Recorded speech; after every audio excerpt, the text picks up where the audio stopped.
ஸ்ரீ மகாகுரப்யோ நமः. ஹரிः ஓம். சதாசிவசமாரம்பாம் சங்கராச்சார்யமத்யமாம் அஸ்மதாச்சார்யபர்யந்தாம் வந்தே குருபரம்பராம். ஜெம் டிவியின் நண்பர்களுக்கு எனது வணக்கங்கள். இன்றைய நாள் அனைவருக்கும் இனிய நாளாக அமைய எல்லாம் வல்ல இறைவனை வேண்டி இன்றைய எம்மதமும் நம்மதமே நிகழ்ச்சிக்கு செல்வோம். இன்னைக்கு நம்ம ஸ்ரீமத் பகவத்கீதையிலேருந்து ஒரு ஸ்லோகத்தை விரிவான விளக்கத்துடன் பார்ப்போம். பரஸ்தஸ்மாத்து பாவோன்யோ வ்யக்தோ வ்யக்தாத் சநாதனஹ யஸ சர்வேஷு பூதேஷு நஷ்யத்சு ந விநஷ்யதி.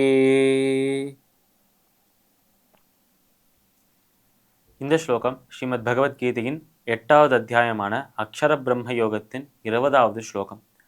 இந்த ஸ்லோகத்தில் நம்ம கிருஷ்ணர் அர்ஜுனனை பார்த்து சொல்லும் அந்த விஷயங்கள், போன ஸ்லோகத்தில் நம்ம பிரம்மாவோட நாள் எத்தனை யோகங்கள் என்று சொன்னார். அப்படி பிரம்மா விழித்து கொள்ளும் போது உயிர்கள் படைக்கப்படுகின்றன, அவர் தூங்க போகும்போது உயிர்கள் அழிக்கப்படுகின்றன. இப்படி அவர் விழித்துக் கொள்கிறார். அவரோட பகல் இரவு பகல் இரவு பகல் இரவு வந்து கொண்டே இருக்கும்போது இங்க படைப்பு அழிப்பு படைப்பு அழிப்பு படைப்பு அழிப்பு நடந்து கொண்டே இருக்கும் என்று சொன்னார் நம்மளோட கிருஷ்ணர்.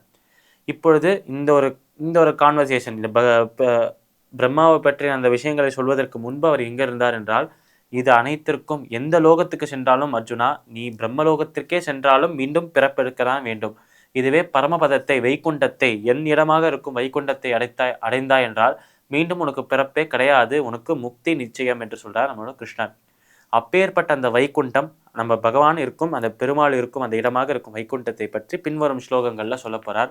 அதில் ஒரு ஸ்லோகமாக இந்த ஸ்லோகம் இருக்கு. இந்த ஸ்லோகம் தொடங்கி இதுக்கப்புறம் வரப்போற அனைத்து ஸ்லோகங்களையும் இறைவன் இருக்கும், இறைவன் வசிக்கும் அந்த இடம், இறைவன் வசிக்கும் அந்த லோகமானது எப்படி இருக்கும் என்று சொல்ல போறார் நம்மளோட கிருஷ்ணர். அப்பொழுது இந்த ஸ்லோகத்தில் சொல்றது, அனைத்து லோகங்களை காட்டிலும் அனைத்து உலகங்களை காட்டிலும் உயர்வான ஒரு உலகமாக அது இருக்கும். அனைத்து உலகங்களை காட்டிலும் இது எல்லாத்திற்கும் அப்பாற்பட்ட ஒரு உலகமாக அது இருக்கும். நம்மளுடைய எண்ணங்களுக்கும் கற்பனைக்கும் அப்பாற்பட்ட ஒரு இடமாக நம்ம கற்பனைகளை நம்ம சிந்தனைகளை கடந்த ஒரு இடமாக அது இருக்கும். நம்மளால் நினைத்து கூட பார்க்க முடியாது அது எவ்வளோ அழகாக இருக்கும் என்று. அவ்வளோ ஒரு அழகாக, கண்ணை பறிக்கக்கூடிய அளவுக்கு அழகாக இருக்குமா அந்த இடம். அந்த இடத்தில் அமைதி அமைதி அமைதி மட்டுமே இருக்கும். எந்த ஒரு சோகமும் கிடையாது, எந்த ஒரு கோபமும் கிடையாது, எந்த ஒரு ஆசையும் கிடையாது. எப்பொழுதும் சத்வகுணமான அந்த அமைதி மட்டுமே அங்கே இருக்கும். இப்படி அமைதியாக இருக்கும் அந்த இடத்தில் எல்லாருமே சிரித்து கொண்டாடி விளையாடி கொண்டே இருப்பாராம். அந்த இறைவனின் புகழை பாடிக்கொண்டே இருப்பாராம். இப்படி ஆனந்தமயமாக, ஆனந்தம் என்கிற அந்த பெயருக்கு, சந்தோஷம் என்கிற அந்த ஒரு பெயருக்கு ஒரு இடம், ஒரு ரூபமாக இருந்தது என்றால் அது அந்த லோகமாக தான் இருக்க முடியும். அந்த லோகம் சந்தோஷம் என்கிற அந்த வார்த்தைக்கு பொருளாக விளங்குகிறது என்று சொல்றார் நம்மளோட கிருஷ்ணர். இப்படி ஆனந்தம் விளையாடுகிற அந்த இடமாக இருக்கும் அந்த லோகம், இது எல்லாத்துக்கும் அப்பாற்பட்ட அந்த லோகம்தான் பரம்பிரம்மம், இறைவன் கடவுள் வசிக்கும் இடமாக இருக்கு. அந்த லோகம் அமைதியின் சொரூபமாக இருக்கு. அங்க சென்று அடைவதற்கு அந்த இறைவனின் கருணை தேவை என்று அனைத்து மதங்கள்ல அனைத்து தர்மங்கள்லையும் சொல்லியிருக்கு என்றுதான் சொல்ல வேண்டும். அப்படி அமைதியாக, அப்படி ஒரு சந்தோஷமயமான அந்த இடத்தை அடைய வேண்டும்.